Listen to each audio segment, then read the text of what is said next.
Fantasy football is full of questions, maybes, and what ifs. Maybe this player gets better. What if he gets the full workload? These unknowns are dangerous in the world of fantasy football. We never know 100% what's going to happen to a player. We have no idea.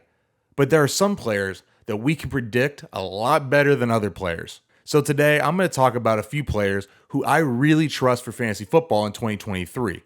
They may not have the most upside. They may not have the biggest boom potential, but I trust that I know exactly what's going to happen to them next year. And that brings a lot of comfort and security to my team. What I'm not going to do is name Jamar Chase and Justin Jefferson and Christian McCaffrey. I'm not going to name the top guys. There's still going to be some guys that are decently high on the list, but I'm not going to go with top 5 guys. That would just be pointless in this video. So the first guy I want to talk about is Nick Chubb, running back 4, ADP 9. And I know I just said I'm not going to talk about top guys, but Nick Chubb deserves it, right? This guy is just steady. He's consistent every year, and he's finally getting the recognition he deserves, right? And everybody still wants to do the thing where we go, he doesn't catch passes. I can't have him as my RB1. And I get it, right? He's going to have some weeks where, hey, truthfully, if he doesn't catch you or get you the touchdown, you might not have a great week with Nick Chubb. But the player is so awesome. He can run for 1,500 yards and 10 touchdowns because I've seen him do it over and over and over and over again. I mean, look at his fantasy finishes. I have them right here. In 2019, he was the RB7. 2020, he was the RB9, only played in 12 games that season. 2021, he was the RB11, played 14 games. If you give him his average of 14 points a game and you add it on for 2 more games, say maybe he misses 1, played 16 games, he's the RB6. And last year, he was the RB5. Sure, Nick Chubb may not get you as the RB1 at the end of the year. It's probably not going to happen.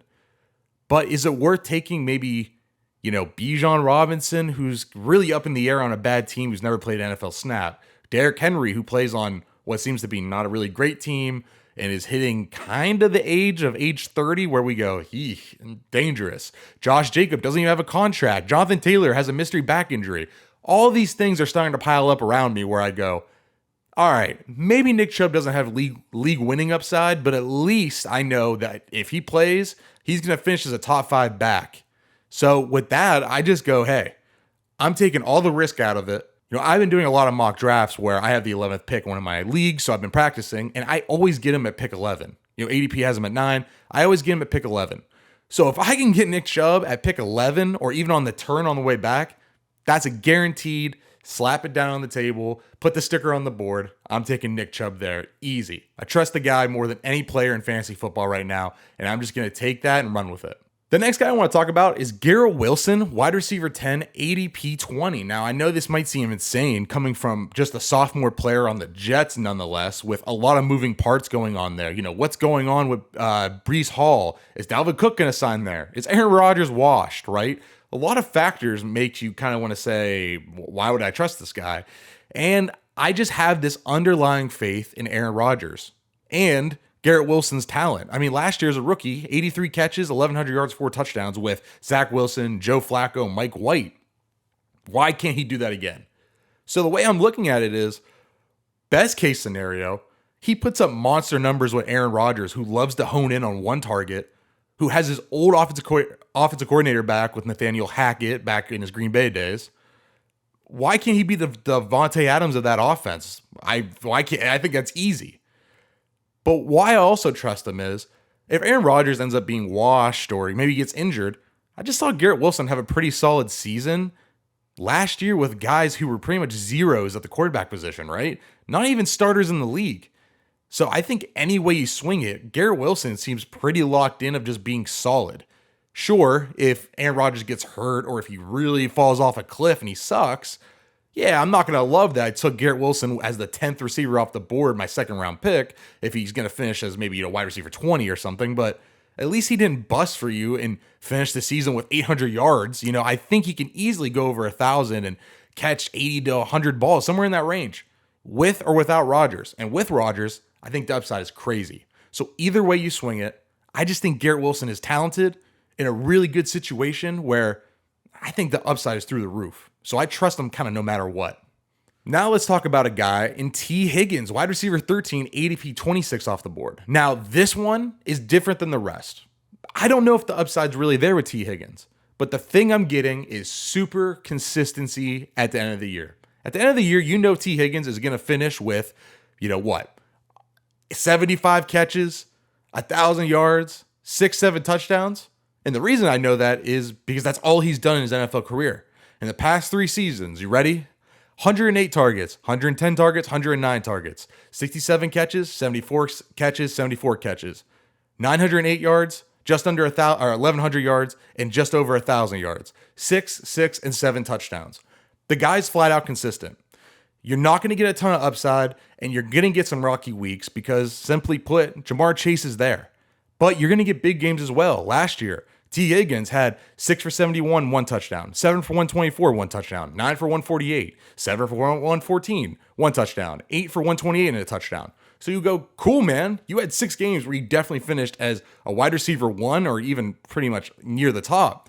But then he also had some duds, right? 2 for 27, 1 for 7, 6 for 47, 3 for 35 with a touchdown. But even then, it's like, oh, cool, you got me 10 fantasy points. 5 for 33 and a touchdown. Cool, but you still got me 11 fantasy points. Great.